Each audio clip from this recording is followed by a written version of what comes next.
Mei 1998, Jakarta membara.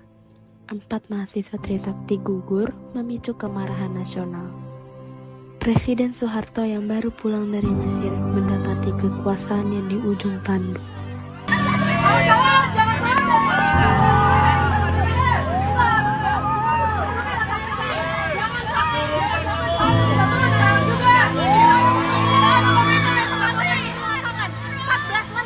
Ekonomi dan juga industri menolak masuk dalam kabinet reformasi pembentukan Pak Harto.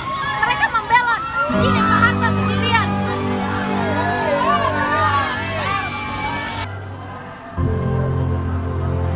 Selamat malam, Bapak Presiden. Pak Harto semakin planter sudah meninggal.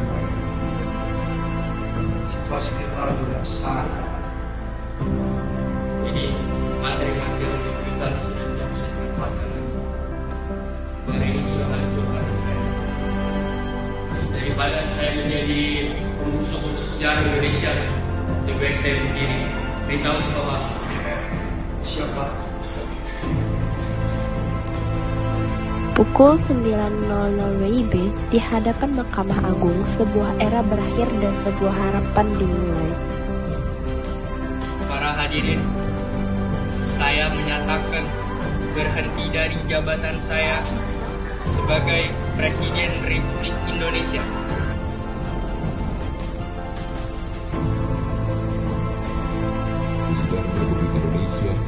Oleh Bapak B.J. Habibie.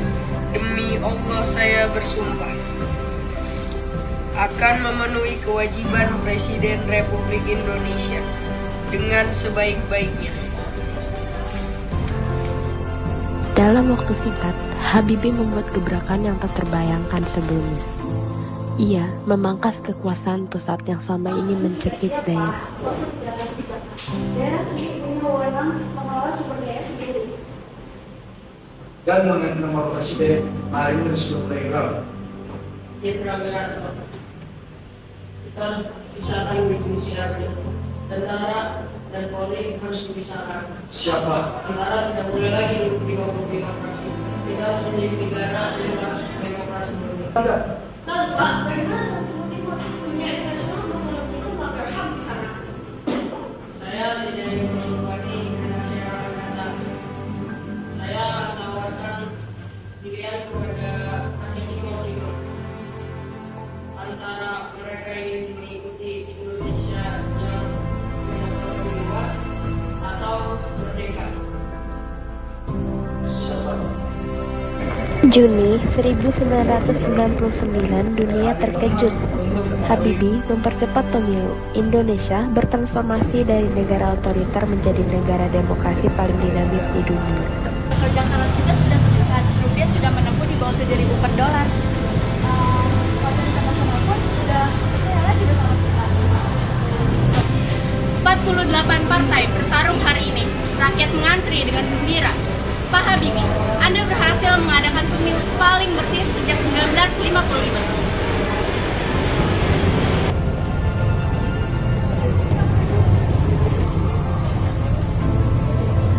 Walaupun berhasil menurunkan dolar dari 15.000 ke kisaran 6.500 dan menyelenggarakan pemilu 1999 yang demokratis dengan 48 partai, nasib Habibie ditentukan di meja MPR.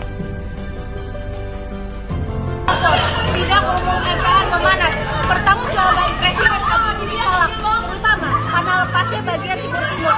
Ini adalah akhir dari sang demokrat. Saya telah menerima keputusan ini dengan lapang dada. Saya telah membawa bangsa ini melewati masa transisi yang paling sulit tanpa pertumpahan darah yang lebih besar.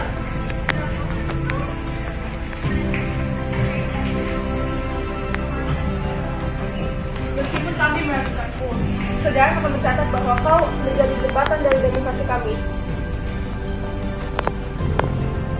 Oke, sudah kita sudah rapat hari ini.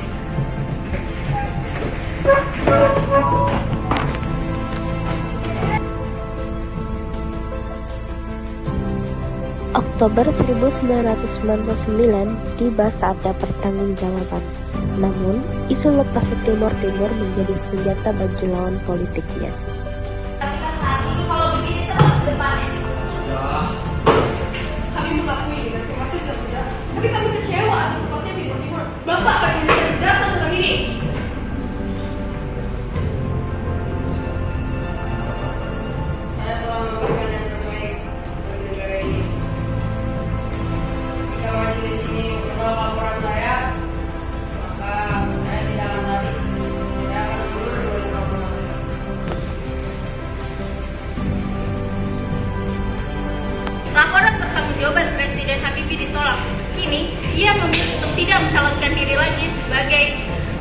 selanjutnya demi menjaga stabilitas negara ini. Sebelum ia benar-benar meninggalkan istana, sang teknokrat kembali pada jati dirinya, bukan sebagai penguasa, tapi sebagai pemimpin yang mencintai bangsanya lewat karya. Dalam membuat pesawat, kita butuh perlindungan yang bersih. Begitu juga demokrasi. Jika sayapnya retak, dia akan jatuh. Jika mesinnya mati, dia akan hancur. Dan saya telah memperbaiki sayap dan mesin negara ini.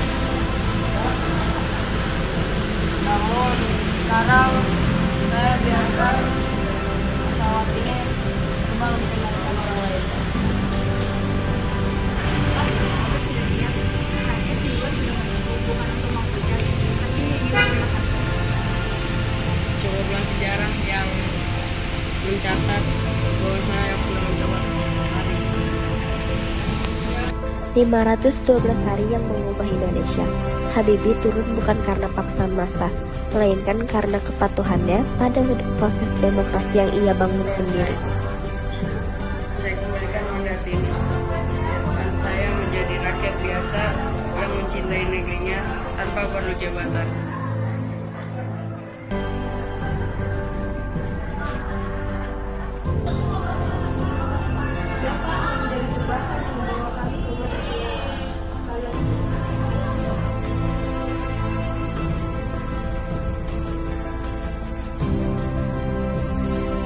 Mereka juga masih dibayang-bayangi oleh huru-hara massa yang dipicu oleh gugurnya keempat pahlawan reformasi pada tanggal 12 Mei 1998. Huru-hara berupa penjarahan dan pembakaran pusat-pusat pertokoan dan rumah penduduk tersebut, bahkan disertai tindak kekerasan dan perundungan seksual terhadap kaum perempuan, terutama dari kelompok etnis Tionghoa. Seluruh rangkaian tindakan tidak bertanggung jawab tersebut sangat memalukan dan telah mencoreng muka kita sendiri sebagai bangsa yang berakhlak dan bermoral tinggi, sebagai bangsa yang berbudaya dan beragama.